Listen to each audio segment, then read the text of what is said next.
बात करेंगे उस डर की जो कोरोना वायरस से संक्रमित हर एक मरीज और उनके परिवार वालों के दिल में मौजूद है। आपने देखा होगा कि आजकल हर एक सोशल मीडिया प्लेटफॉर्म पर शहर शहर एक सवाल बहुत से लोग पूछ रहे हैं, ऑक्सीजन कहां से मिलेगा? क्योंकि डर है कि मरीज का ऑक्सीजन लेवल कम हो गया तो जान जा सकती है। ऐसे में हम आपसे पहले तो ये अपील करते हैं कि आप हिम्मत रखिए, हौसला बनाए रखिए, क्योंकि जितना ज्यादा आप परेशान होंगे, तनाव लेंगे, ऑक्सीजन लेवल उतना ही तेजी के साथ गिरेगा। इसके अलावा हम आपको आज ऑक्सीजन लेवल बढ़ाने के कुछ घरेलू उपाय भी बताएंगे। ये एक योग है जिससे ऑक्सीजन लेवल बढ़ सकता है, लेकिन हम आपसे ये भी कहेंगे कि डॉक्टर की सलाह आप जरूर लेते रहें और जैसा डॉक्टर्स कहें बिल्कुल वैसा ही इलाज करें।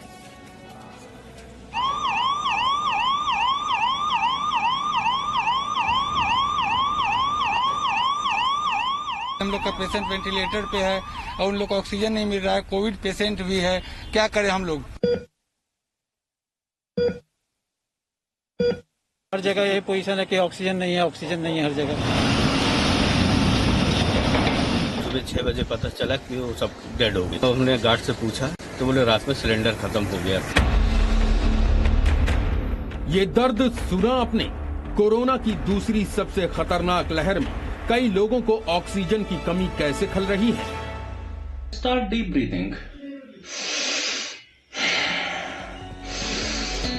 और इसी डर के बीच सोशल मीडिया पर यह वीडियो तेजी से वायरल हो रहा है, जिसने घरों में क्वारंटीन होने वाले कोविड पॉजिटिव मरीजों में भी उत्सुकता बढ़ा दी है। See the oxygen saturation level when I was sitting, it was 95 and below 95. As soon as I lie down in prone posture, it's currently 93, and start deep breathing. I've been doing. Just observe how it changes rapidly. Pronal breathing.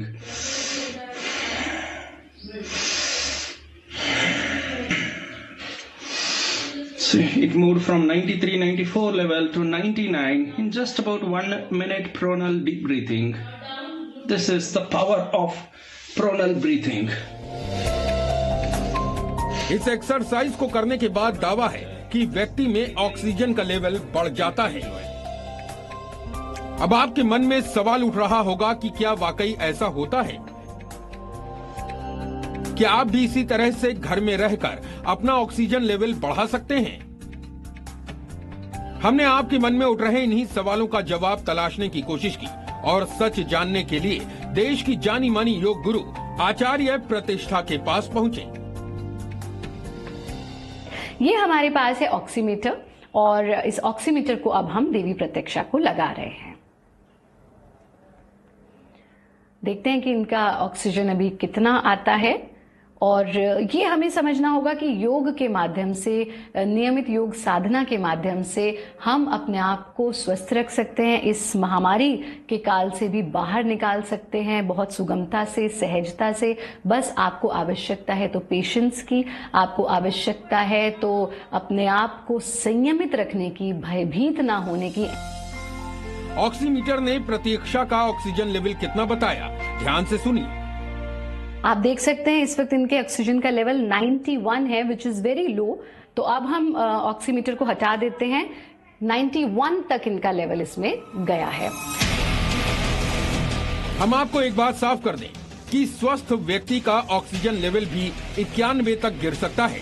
ऐसा कभी कभी तनाव के कारण या ज्यादा दौड़ भाग के कारण भी होता है, इसलिए बहुत अधिक परेशान होने की जरूरत नहीं है। लेकिन सवाल ये है कि प्रतीक्षा का ऑक्सीजन लेवल बढ़ाने के लिए आचार्य प्रतिष्ठा ने आगे उनसे कौन सा योग कराया। अब हम इनको कुछ सुगम से योग की क्रियाएं कराएंगे। आप सब देखिए, प्रत्यक्षा आप हमारे साथ प्रणव उच्चारण कीजिएगा और पेट के बल लेट करके 1-2 एक्सरसाइजेस जिसमें हम चेस्ट का एक्सपेंशन करेंगे। तो इस स्थिति में बैठना, पूरा गहरा सांस भरना, पूरे सीने में सांस भर लेना।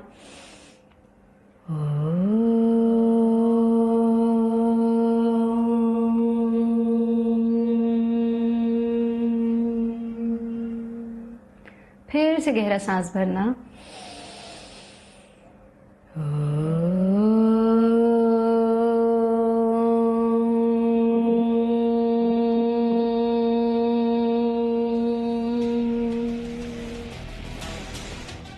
ओम ओम के उच्चारण के बाद शुरू किया गया वो आसन जिसके बारे में दावा किया जा रहा है कि इसको करने से ऑक्सीजन का लेवल बढ़ता है। फिर हम अपने पेट के बल लेट जाएंगे। पेट के बल लेटना अपने आप में हमारे ऑक्सीजन लेवल्स को इंक्रीज करता है। इस पोजीशन में लेटना और बाल आसन की स्थिति ले लेंगे, यानी कि अपना सर जमीन पर और जो आपका पीछे वाला हाथ है उसको सीधा कर देंगे, पैर को फोल्ड कर लेंगे और जो पैर फोल्ड हुआ है वही वाला हाथ फोल्ड करके 90 डिग्री के एंगल पर टिका देंगे। इस स्थिति में लंग्स का पूरा एक्सपेंशन हो रहा है, चेस्ट का एक्सपेंशन है। बिल्कुल नॉर्मल ब्रीदिंग रखना इस स्थिति में और फिर यहीं से हम भुजंग आसन यानी सर्पासन की स्थिति में आ जाएंगे। चिन आपकी जमीन पर, एड़ी पंजे मिले हुए, हथेलियां कंधों के नीचे, सांस भरते हुए चेहरा उठाना, सीना उठाना और पूरा पीछे झुक जाना। पूरा गहरा सांस लेना और आप देख रहे हैं आपके चेस्ट का पूरा एक्सपेंशन यहाँ पे हो रहा है। सांस छोड़ते हुए धीरे धीरे से वापस आ जाएंगे। एक बार और इसको करेंगे।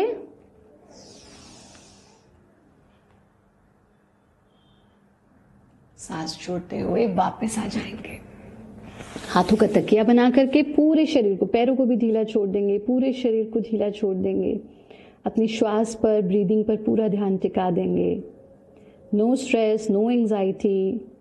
जितना हम स्ट्रेस फ्री रहेंगे, जितना एंजाइटी से दूर रहेंगे, जितना हम शांत होते जाएंगे, डीप ब्रेथ लेंगे, उतना हमारे ऑक्सीजन के लेवल्स बढ़ते जाएंगे। ये सुगम सा काम हमने किया। अब हम फिर से एक बार इनका ऑक्सीजन लेवल चेक करेंगे। देखिए इस वक्त इनका ऑक्सीजन लेवल 99 आ गया है।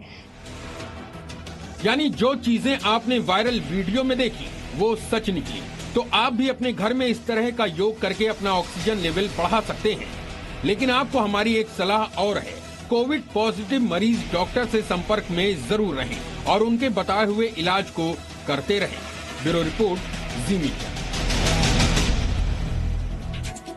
तो ये तो हुई योग की बात, लेकिन क्या आयुर्वेद में भी ऑक्सीजन लेवल बढ़ाने का कोई तरीका मौजूद है?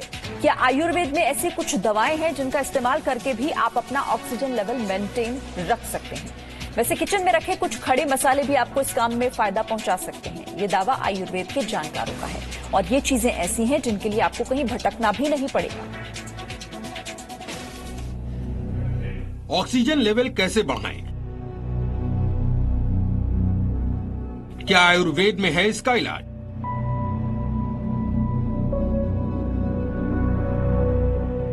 हम आपको इस सवाल का जवाब जरूर देंगे और यकीन मानिए ये जवाब आपको घर के बाहर नहीं, घर के अंदर ही मिलेगा। बस करना यह है कि कुछ प्राकृतिक तरीकों को अपनाना है, जैसे कि ठंडा कुछ भी न खाएं, भोजन गर्म और ताजा हो, पानी भी पिएं तो वो भी गर्म या गुनगुना। नाक आपकी खुली रहे उसके लिए आप स्टीमिंग करते रहें। स्टीमिंग के लिए आप गर्म पानी का प्रयोग कर सकते हैं या इसी गर्म पानी में 1-2 बूंद यदि यूकेलिप्टस ऑयल आप डालेंगे तो ये भी आपके लिए बहुत हेल्पफुल होगा। आपके किचन में रखे कुछ खड़े मसाले भी इस काम में आपकी मदद कर सकते हैं।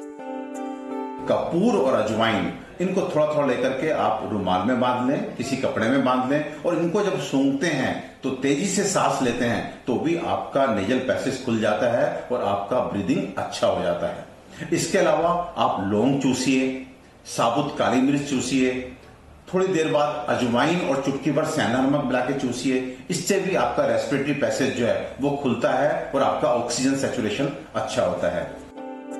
आयुर्वेद में एक चूर्ण आता है सीतोपलादी।